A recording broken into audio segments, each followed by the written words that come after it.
Esse aqui, ó, é um capacitor variável. O isolante dele pode ser ar ou mica, né? Usado em oscilador, circuito de sintonia de rádio. Então, onde que eu vejo um desses daqui, pessoal? Quando você está naquele radinho antigo lá mexendo, procurando uma estação de rádio, você está girando aqui ó, um botão que fica nesse eixo. O que acontece?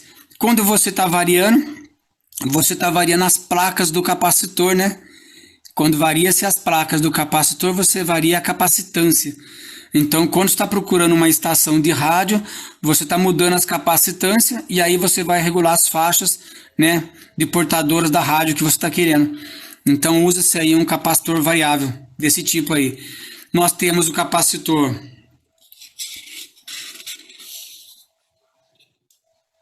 né, que a gente pode falar variável, até ajustável, na verdade, esse capacitor que é o trimmer, né, que a gente conhece aqui. Então também são usados em osciladores, circuito de sintonia, filtros de baixa frequência. A ideia é você fazer o ajuste de capacitância no circuito, mas veja bem que é com uma chavinha de plástico, né, você varia a capacitância, depois você não mexe mais.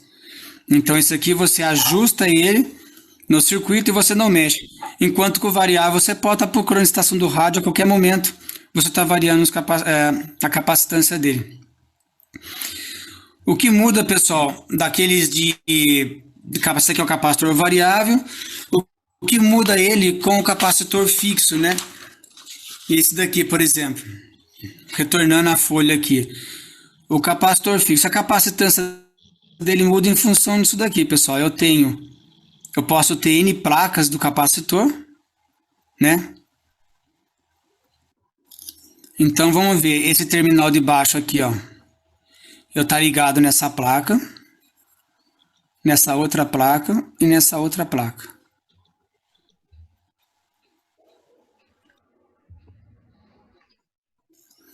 Então o que varia a capacitância de um capacitor, pessoal, é o número de placas.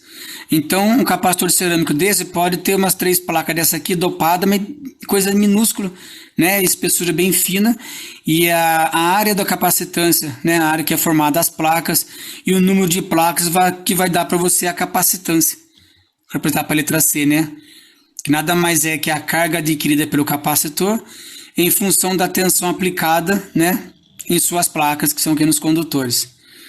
Então isso aí que define a capacitância dele. Agora, pessoal, vamos ver a parte do funcionamento do capacitor, né, que é uma parte importante. Então vamos para a próxima aí. Até aí, pessoal, nós estamos na parte da teoria do capacitor. Vamos agora para então na parte do funcionamento. Pessoal, até aí tá tudo bem? Deu para ter uma ideia do capacitor? Sim. Vamos ver agora a parte do funcionamento, né? Que é a parte principal dele aí, como é que ele funciona no circuito.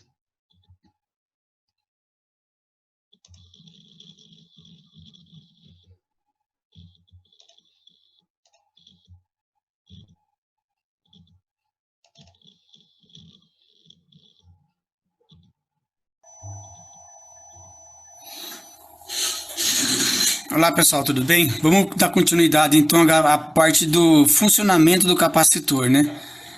Então nós temos aí um circuito, né? Um circuito sério, onde tem uma fonte de tensão, uma chave, né? Pode representar pela letra S em eletrotécnica, letra S maiúscula, representando a chave, e um capacitor. Então vamos ver como que funciona. Então a partir do momento que eu fecho a chave aqui, pessoal, então vai circular uma corrente no circuito. Então vamos colocar aqui um exemplo aí, 50 volts, uma fonte de 50 volts. Então quando eu fecho essa chave, o que vai acontecer? Os elétrons passam a se movimentar do negativo, né? Vai vindo e vai carregando essa placa aqui negativamente. Quando ele vai carregando essa placa negativamente, ele força os elétrons da placa de cima a saírem, deslocar e ir para a fonte. Quando os elétrons da placa de cima saem e vai para a fonte, aqui vai dar falta de elétrons. Na falta de elétrons, ele vai ficar carregado positivamente. Esse processo vai acontecer até que ele fique carregado quase que totalmente, vamos dizer mais ou menos aí, os 50 volts. Chegou no processo dele carregar até a tensão de 50 volts, esse processo para.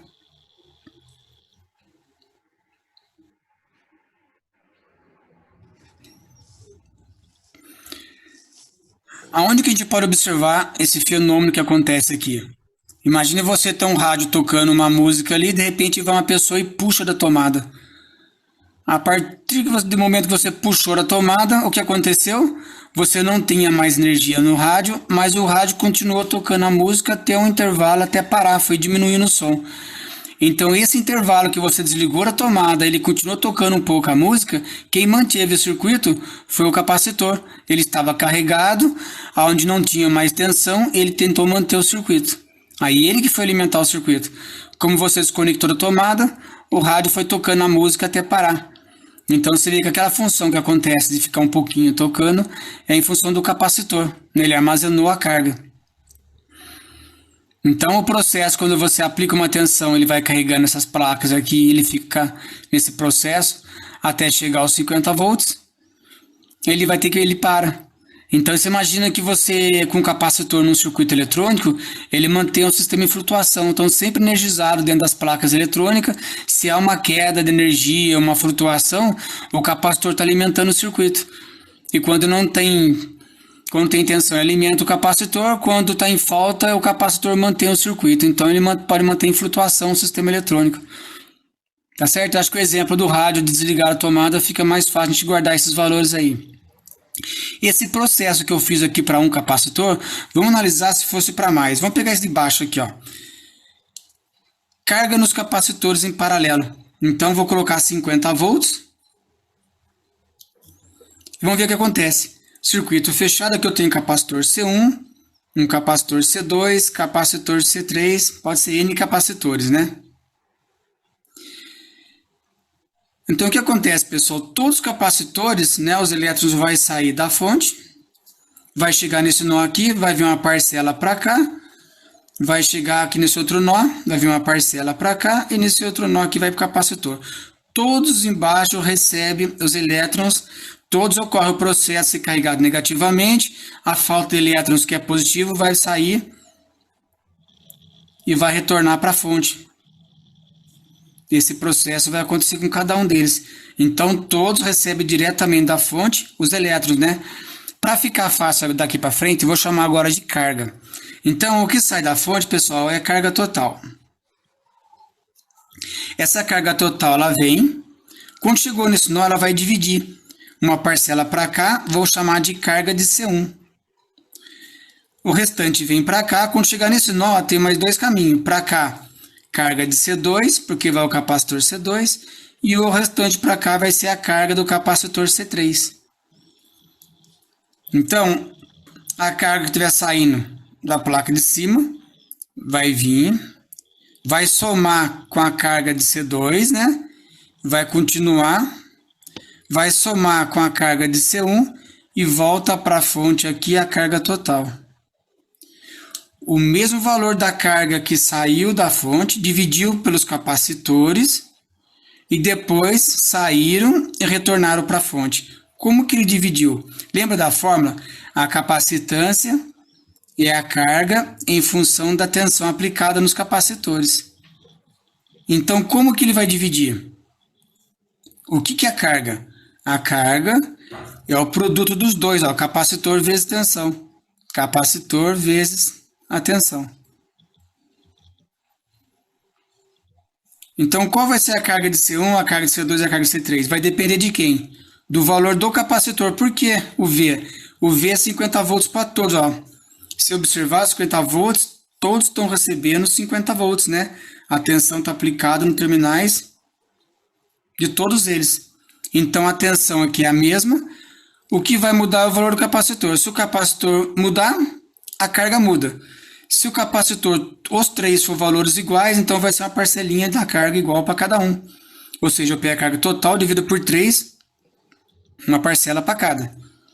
Então o valor da carga vai depender da capacitância aqui, ó, do valor do capacitor.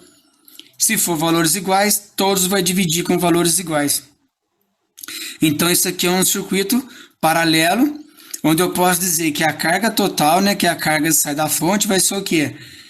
A carga de C1 mais a carga em C2 mais a carga de C3, ou seja, a carga de N capacitores que tiver no circuito aí paralelo. Então, em paralelo, a carga se soma. É a mesma coisa da corrente para resistores, né? Quando a gente for entrar nisso, vai ver que é a mesma coisa.